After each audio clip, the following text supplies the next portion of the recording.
However, then it grew legs and they wanted to do a much bigger story about it. And so they sent a more experienced reporter to interview me. However, that didn't necessarily go according to his plan. Because do you have any health conditions? I mean, would you suffer badly from it? Now you want to know all about my health conditions. That's none of your business. It's nobody's business but my own.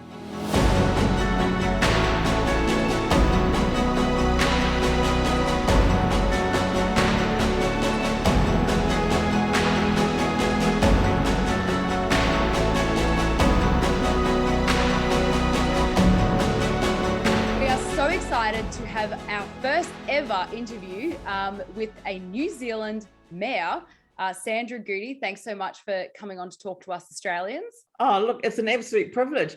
I've actually had a lot of contact from people throughout Australia in regard to me taking a personal stand on a vaccination choice. Well, and yeah. So it was great. Well, because we are in Victoria, especially dealing with massive job loss and things like that. So I think when people saw you stand up to that reporter and say that your medical information was private, that really resonated with a lot of Australians because of what we're going through. So can you walk me through what happened that day and what you said to the reporter and why you said it? Well, because I'm talking to reporters at different times on different matters to do with my job, you know, that at some point the question was going to be asked. And I had expected that, but nevertheless, when it is asked, it always comes as a bit of a surprise. And so I was just honest about it. And it was a very straightforward reporting initially, the first story. However, then it grew legs and they wanted to do a much bigger story about it. And so they sent a more experienced reporter to interview me. However, that didn't necessarily go according to his plan, because, you know, as some people have said, you stand in your own simple truth, and absolutely, and nobody's got any right to my business, particularly my own personal medical business, or anybody else's for that matter. So you can tell them to naff off, and that's essentially what I did. You know, and I don't have any problem with that. And the guy has to expect that to happen. He's got no rights in that regard. Yeah. So he basically asked you straight out if you were vaccinated, and why do you have a problem with that? No, not the first reporter was a local reporter that asked me, and I said no, and that was it then became a bigger issue in the national media, and that's when I had the Stuff interview.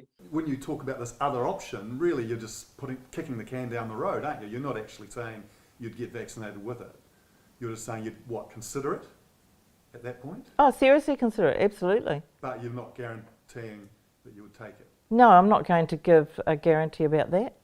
So you're definitely an anti-vaxxer, aren't you, really, essentially? No, the last vaccination I had was last year. What was that for? I'm not telling you. Did you have? I don't have to tell you what my medical choices are. And so, you know, I've stuck to my guns. I mean, it's not going to change. And I've had over 4,000 responses, a number of those from throughout the world, but a few of those also from Australia.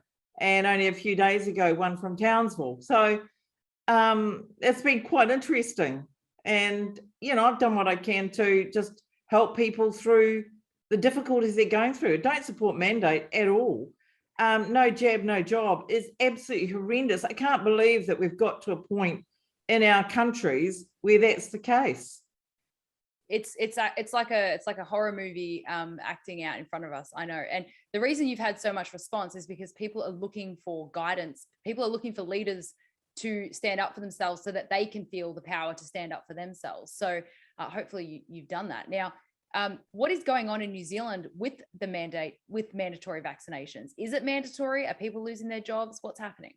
Well, it's a bit of a mixed bag at the moment. So on the border, it's mandatory. I'm not sure they're talking mandatory, but I don't know that the legislation is in place yet for that to be enforced through businesses. So of course the people are being suggested that they actually challenge it, because people have got contracts, employment contracts, they've got health and safety laws which they have access to, and rather than just walk away from your job, force the issue, get it in writing as to what's happening, what they're wanting you to do and why, and what's going to happen if you don't comply with that, or how you might challenge that. It's just, don't just roll over. One of the things that if you're fired, I think you don't have a stand down period. I'm not sure, but there's all those different things, rules and regulations around what you can and can't do. If you leave a job and you don't have an income, you'll need to go on to a government benefit. So you need to understand the rules and regulations around that as well. So people are being encouraged to do some homework and contact voices like Reignite Democracy Australia. And we have similar organisations here. We've got Voices for Freedom, Wake Up Kiwis, Resistance Kiwis, New Zealand Doctors, SOS. So there's a number of avenues where you can now go for more support and guidance and suggestions on how you might move forward and protect yourself, basically. That's great. Well, the legislation isn't in place here to mandate vaccines either, but they're doing it anyway. And we've tried all different avenues. And when we find the solution, we're going to share that with you, because we actually haven't found the solution yet, because people are actually just losing their jobs. 2,500 South Australian healthcare workers have just lost their jobs, 4,000 Queensland workers, I think 2,000 in Tasmania. So it's actually happening. I thought it was a joke, really, to begin with. I didn't think they'd be able to enforce it, but it's happening.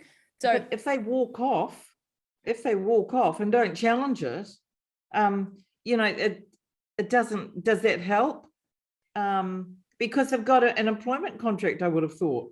They've got employment law, health and safety law. Works both ways, so it doesn't just work one way.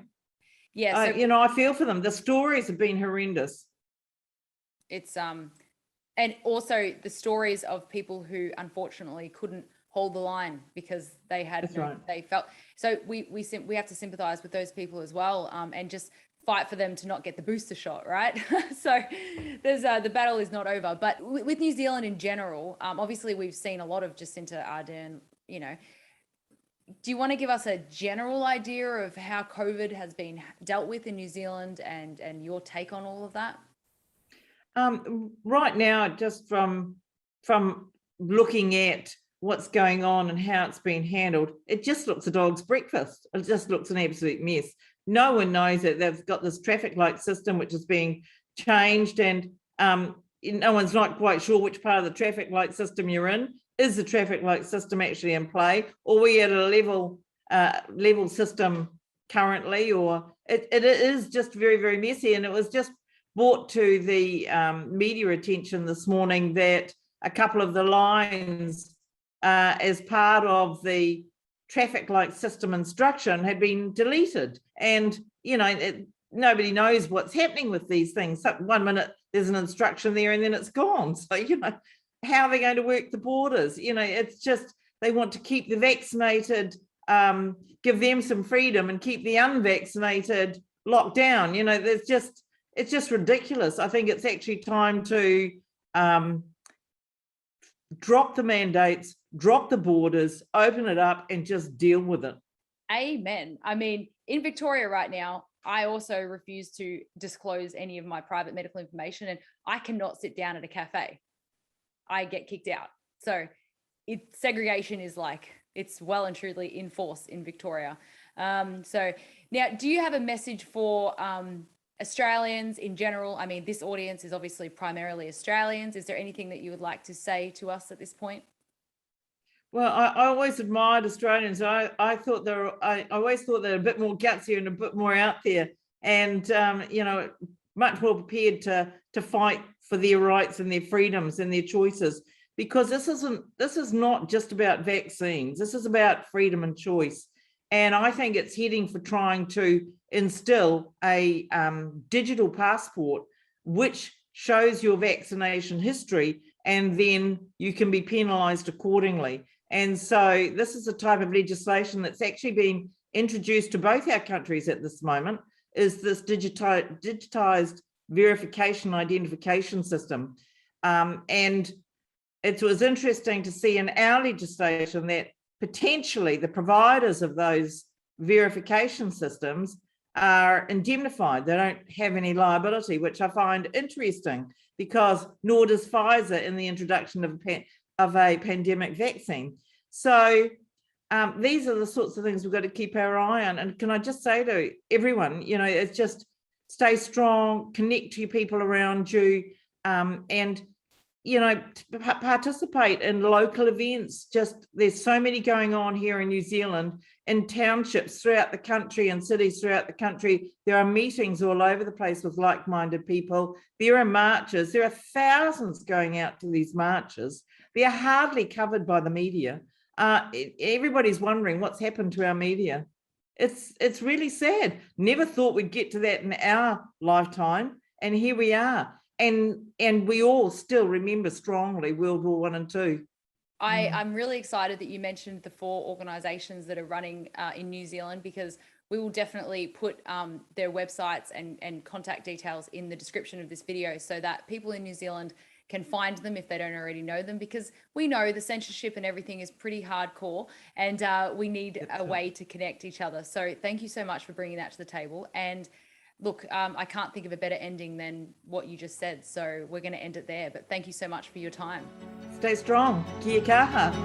Stay strong.